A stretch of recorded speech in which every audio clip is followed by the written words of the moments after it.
అత్యుత్తమ ప్లేస్మెంట్స్ తో ఎంఎన్సీ కంపెనీలలో ఉద్యోగమే లక్ష్యమా? ఇంజనీరింగ్ చదవాలనే మీ పిల్లల కలని కేజీ రెడ్డి కాలేజ్ తో నిజం చేసుకోండి. ఒకసారి ఎర్రగొండపాలెం పోలీసు మీద దాడి చెప్పండి, ఎలా చేశారు?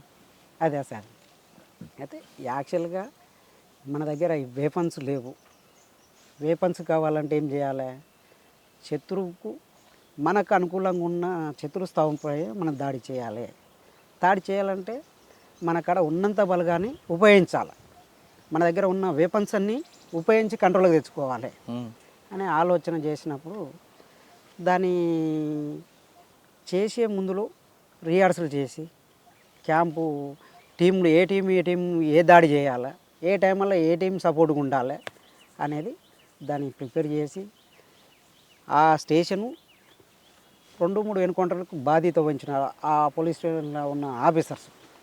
అయితే ఇది ఎప్పటికైనా మనకు ప్రమాదకరమే, ప్లస్ ఆయుధాలు కావాలి మనకు.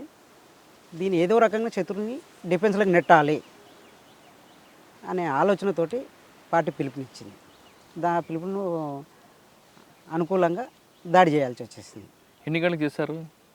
అది సాయంత్రం 6:30 అయింది సార్. సక్సెస్ అయ్యారా? అంటే మొత్తం కాలేకపోయినాం. ఆతల వైపు సగం తీయగలిగినాం కానీ మొత్తం పూర్తిగా చేయలేకపోయినాం. అప్పుడు ఎవరు మీకు ఎస్పీ అప్పుడు ఉండేవారు? ఎర్రగొండపాలెం ప్రకాశం అంటే అప్పుడు రెడ్డి ఉండే సార్.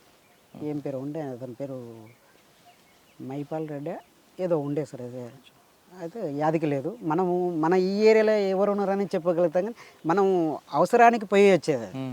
అని Yerragondapalem rocket launcher first time పేల్చారు, పోలీస్ స్టేషన్ మీద అటాక్. తర్వాత ఎక్కడ మరి మీరు చేసిన కార్యక్రమాలు ఏంటి? నాది టోటల్గా మాబ్నార్ సార్, ఎక్కువ సార్. నేను తిరిగిది ఆర్గనైజర్ కానీ నా ప్లాటును తిరగడం కానీ ఇక్కడ ఉన్న చెంచుల సమస్యల మీద మెయిన్. అక్కడ ఆర్థికంగా వాళ్ళకి ఎలాంటి ప్రోత్సాహం ఐటీడీ కానీ గవర్నమెంట్ కానీ ఎలాంటి ప్రోత్సాహాలు లేవు సార్. అలా ఎంతసేపు ఉన్నా వాళ్ళ జ్వరాలు వచ్చి చనిపోయినా కానీ పట్టించుకున్న నాదుడు లేడు. అప్పట్లో ఏంటంటే ప్రత్యేకంగా చెంచులని పై ఎట్లా రక్షించాలి, మనము వాళ్ళతోటి ఎట్లా వ్యవసాయం చేపియాలా. ఈ బయట నుంచి వచ్చిన వ్యక్తులు సారాయికి బానిసలను చేసి వాళ్ళ దగ్గర ఉన్న మేక పిల్లలు ఉన్నా, వాళ్ళు చెట్టు బంకలు తెచ్చినా, ఏర్లు తెచ్చినా, ఏం తెచ్చినా వాళ్ళకి సారాయి పోచడం, వాళ్ళకి ఎలాంటి తిండి లేకుండా బయట నుంచి గ్రామాల నుంచి సారాయి తీసుకొచ్చి పోసి అన్ని ప్రతి వస్తువు తీసుకుపోతున్నారు. ఇది కాదు పరిస్థితి. మనం దగ్గరుండి పార్టీ క్యాంపెయినింగ్, మనం వీళ్ళకి వ్యవసాయం నేర్పాలి, సారాయిని ఫస్ట్ అడ్డుకోవాలి. మనము దీని మద్యపాన నిషేధాన్ని ఖచ్చితంగా మనము దీన్ని పటిష్టంగా చేయాలి. గ్రామాలైనా సరే, ఇక్కడ ఆదివాసుల కోసానికైనా సరే, ఎక్కడైనా సరే మనం ప్రత్యేకంగా దీని మీద మనము దృష్టి పెడితేనే ప్రజలు సంసారం మీద కానీ వాళ్ళ తిండి ఆహారం మీద ఆకలి అనేది. ఇవన్నీ కూడా మీరు చేశారు? చేసాం. సక్సెస్ అయ్యారా? అయ్యాం సార్, 90% అయినట్టే. ఎందుకంటే అప్పట్లో సారాయి మీద ఎలాంటి ఏ గవర్నమెంట్ కానీ మద్యపానం మీద కానీ ఇప్పటివరకు గిట బ్రాండ్ షాపులు పెడుతున్నారు సార్. ఎవరి కోసానికి పెడుతున్నారు? ఎవరు దాగి సావాలని? అసలు ఏ రాజకీయ నాయకుడైనా కనీసం మద్యపానం నిషేధం అనేది ఎవరి నోటి గిట ఎక్కడ గిట వస్తలేదు. అంటే ఇప్పటివరకు గిట దేశాన్ని పాలించేది ఏంటి? మద్యపానంతో పొలిటికల్ లీడర్లు పాలిస్తున్నారు. అసలు అది మద్యపానం అనేది లేకుంటే కుటుంబాలు చాలా వరకు ఎలాంటి నష్టము పోవు. ఇప్పుడు ఇలా బయట హత్యలు జరుగుతున్నాయంటే మద్యపానంతో జరుగుతున్నాయి, రేపులు జరుగుతున్నాయంటే మద్యపానంతో జరుగుతున్నాయి. డ్రగ్స్ ఏది గంజాయి వస్తుంది, బయట నుంచి అది డ్రగ్స్ వస్తుంది. దాన్ని అడ్డుకుంటున్నామంటే అదే సంస్థలని వీళ్ళు పట్టుకునేది వీళ్ళే, ప్రోత్సహించేది వీళ్ళే ఉన్నారు. లోపల అప్పుడు అరికట్టడానికి ప్రయత్నం చేశారు. అరికట్టడానికి ప్రయత్నం చేశాం. చెంచుల్లో వాళ్ళకి కొంచెం అవగాహన కల్పించారు. వాళ్ళకి రాజకీయ జ్ఞానం తీసుకొచ్చారా? చాలా వరకు మనము ఎంత చెప్పినా ఒక 50% నేర్పగలిగినాం సార్. వాళ్ళ హక్కుల గురించి, వాళ్ళ ముందుండి పోరాటాలు కానీ, దాదాపు అడివాకి చట్టాలు ఎట్లా, మీకు ఎప్పటి నుంచి ఎప్పటి వరకు మీకు రాజ్యాంగం ఉంది, దేని ఎట్లా ఉపయోగించుకోవాలా. ఇప్పుడు యాక్చువల్గా ఈ ఫారెస్ట్కి రావాలంటే ఫారెస్ట్ వాళ్ళ పర్మిషన్ కాదు, యాక్చువల్లీ చెంచుల పర్మిషన్ తీసుకోవాలి. చెంచులకున్న హక్కులు అప్పట్లో ఉన్న రాజ్యాంగ ప్రకారంగా పోతే జీవో ఫారెస్ట్లకు ఎంటర్ కావాలంటే మంత్రి కానీ గవర్నర్ కావాలన్నా కానీ వాళ్ళ పర్మిషన్ తీసుకోవాలి. ఇవాళ ఎక్కడ ఉంది పర్మిషను? అధికారుల చేతిలోకి వెళ్ళిపోయింది తప్ప వాళ్ళ హక్కులని ఎవరికంటే ఇప్పటివరకంటే ప్రశ్నించే వాళ్ళే లేకుండా పోయారు. ఇప్పుడు మీరు అప్పుడు చేసిన కార్యక్రమాలు చేశారు, బయటకు వచ్చారు కదా. అవును సార్. ఇప్పుడు మీరు చేసిన కార్యక్రమాలకు అభివృద్ధి చెందిన ఒక గ్రామం ఇప్పటికైనా ఉందా? ఉన్నాయి సార్. సాధ్యమైనంత వరకు ఇప్పుడు పొడి భూమి అనేది దాదాపు ఈ ఏరియాలో ఒక 10-15 వేల ఎకరాలు ఇప్పుడు రైతులు చేసుకొని బతుకుతున్నారు. కానీ ఆడే ఇప్పుడు ఏమైంది, ఫారెస్ట్ వాళ్ళు పట్టాలు ఇవ్వకుండా సతాయిస్తున్నారు.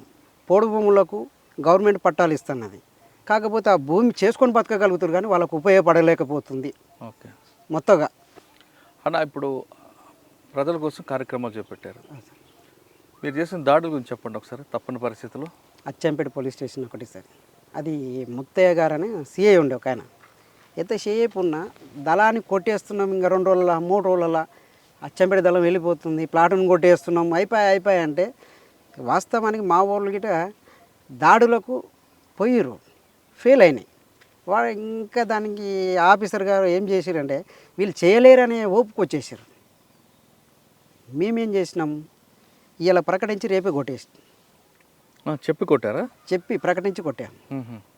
ఇంకొకటి ఎలా చేశారు అంటే ఏకేలు 2 తీసుకొని ఎట్టన చేసి ఈ యాక్షన్కి కొట్టాలి, దళాన్ని కొడతా అని చెప్పేసి ఒకటే ప్రకటిస్తున్నాడు. ప్రజలలో మనోభావాలు దెబ్బతింటున్నాయి. ఆఫీసర్ని బెదిరించి మనల పార్టీని బెదిరిస్తూ పార్టీకి సహకరించకుండా పబ్లిక్ మీద ప్రెషర్ చేయగలుగుతున్నాడు. మనం ప్రజల దగ్గరికి వెళ్ళి దాన్ని అర్థం చేయాలి లేకపోతున్నాము.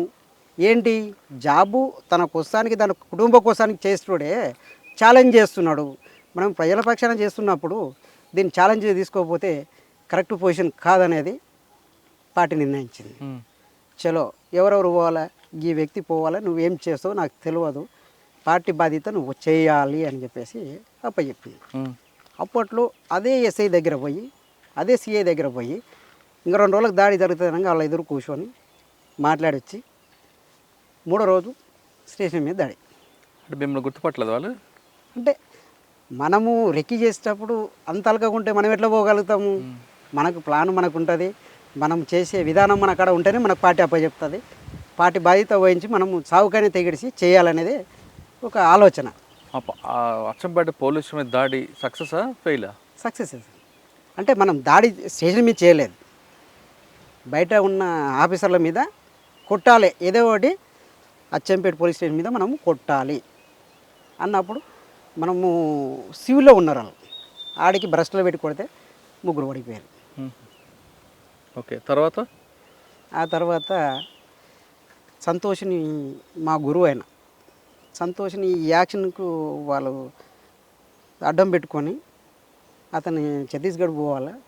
ఛత్తీస్గఢ్ పోతున్న క్రమంలో వాళ్ళ భార్య వాళ్ళ కుటుంబాన్ని కలవనిక ఏర్పాట్లు చేసుకొని పోయేటప్పుడు అక్కడ ఉన్న కోవట్లు దాన్ని సంబంధించి తోలుకుపోతున్నప్పుడు ఇతను పట్టియాలని ఒప్పందం చేసుకున్న వ్యక్తులు రకరకాలుగా ఇబ్బందులు పెట్టి పట్టించిన తర్వాత మళ్ళీ పార్టీ ఒక క్యాంపెయిన్ తీసుకుంది.